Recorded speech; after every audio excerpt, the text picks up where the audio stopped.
Hi everyone, today we're going to work on OpArt Tubes. Op is just short for optical illusion. It's playing tricks on your eyes, making something appear different than what it actually is. There's lots of incredible optical illusion art out there.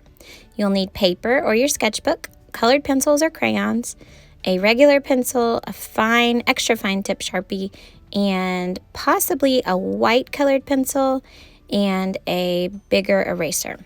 Start with turning your paper up and down vertically and draw a rolling hill all the way across. So it's just a smooth curved line. Yours is going to look different than your neighbor's, and it's going to look different than mine.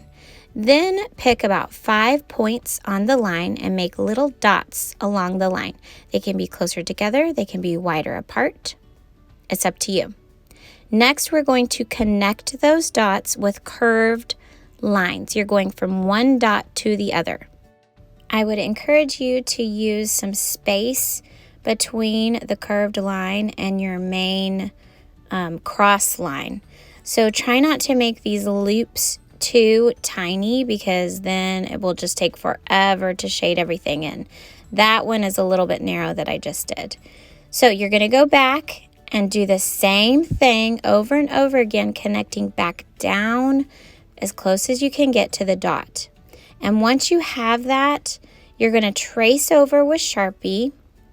And I want you to not trace over the rolling hill line or your dots. Do not trace over that middle line, only the curves and the loops.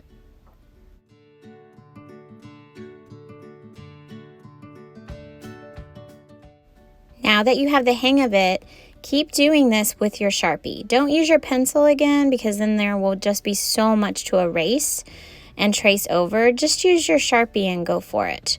So it's almost like a spider web technique, but what we're doing is we're creating these tubes that will eventually appear 3D. So you can see here, this tube is a lot wider because that first loop I made had a lot more space. And then these other tubes are more narrow because of the loops I made. They sort of disappear into each other. Okay, turn your paper upside down, and we're going to do the same exact thing on this half of the paper that you did on the other half of the paper. I'm just starting with my Sharpie. I'm not even going over with my pencil because I know the technique. If you wanted to start with your pencil on the first couple of lines across, then you could go for it. Eventually, we're going to erase those pencil lines. Okay, so build your loops on top of one another. Go slowly. And this will take some time to finish depending on the size of your paper.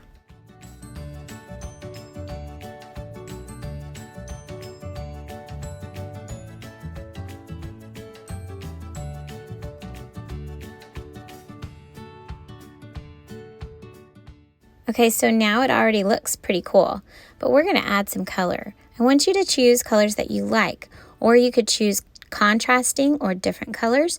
Warm, cool, complementary, rainbow, a variety of colors, or just, sort of all one shade. You get to choose which tubes the colors go in, okay? This is totally up to you. I would recommend putting all three of your colors together and just seeing the order that you want them to go in, just using a scratch piece of paper for that. Now this part's important. We are going to use the pressure of how hard you're pushing on your pencil to darken it up or lighten it up. In the corners of my little sections of my tubes, I'm pushing harder on my colored pencil to make the color appear darker. Then as I get to the middle, I'm lightening up on my pressure and the color will become lighter. You're going to leave white space in the middle of each section. I want you to color or shade outward and not up and down so you don't get harsh lines. If you accidentally color too close together and you don't leave white space, you can use an eraser to go back and lift some of that color up.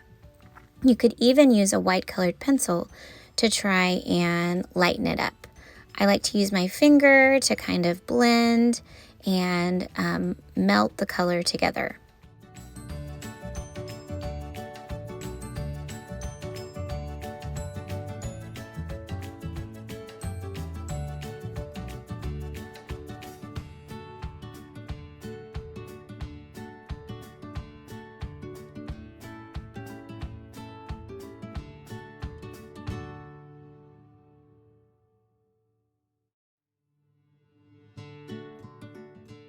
This technique might take a little bit of practice.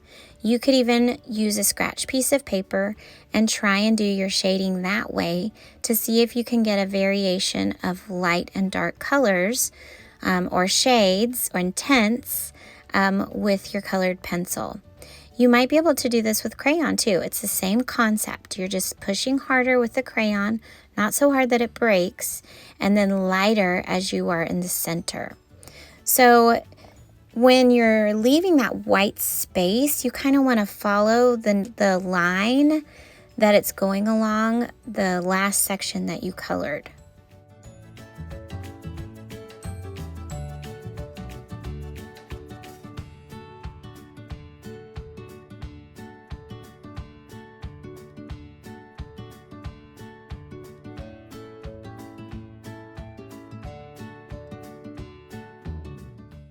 Continue to shade and choose your pattern of colors and go all the way up your tube, and then you're going to finish and do the other half of the section of your tube. This is a slow process. Take your time, maybe listen to music, go slowly and enjoy coloring in your tubes.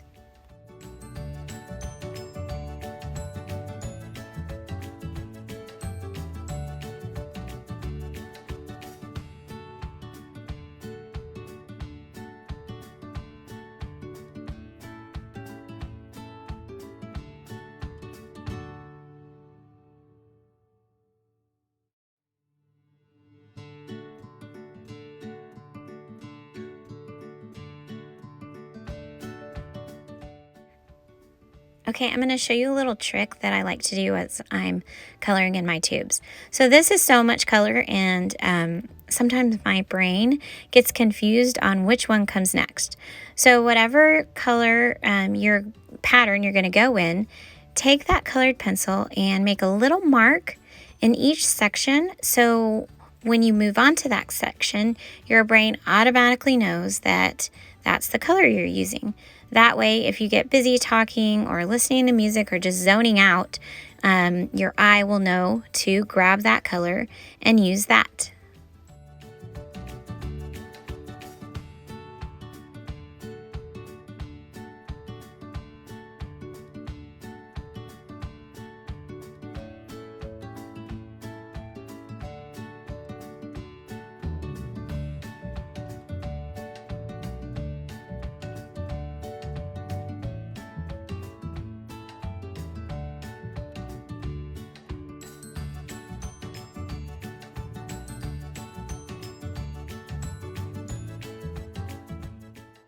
I do want to add that if you do make a mistake and add the wrong color, no one's going to know. It will just be you.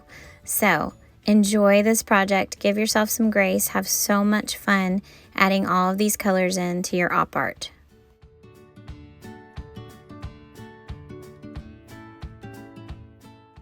So now you can see why we've left the middle of our tubes white. It gives the impression that the tube is 3D, that the light is hitting the tube and creating this highlight so it pops off of the paper. Here I am going back and showing you how to use that eraser if you didn't leave enough white space. Again, you could use that white colored pencil. You can also use your finger to blend in those colors. So just try some different techniques and see what you like. If you wanted to leave the edges of your paper a little darker, you could do that. It gives it some depth.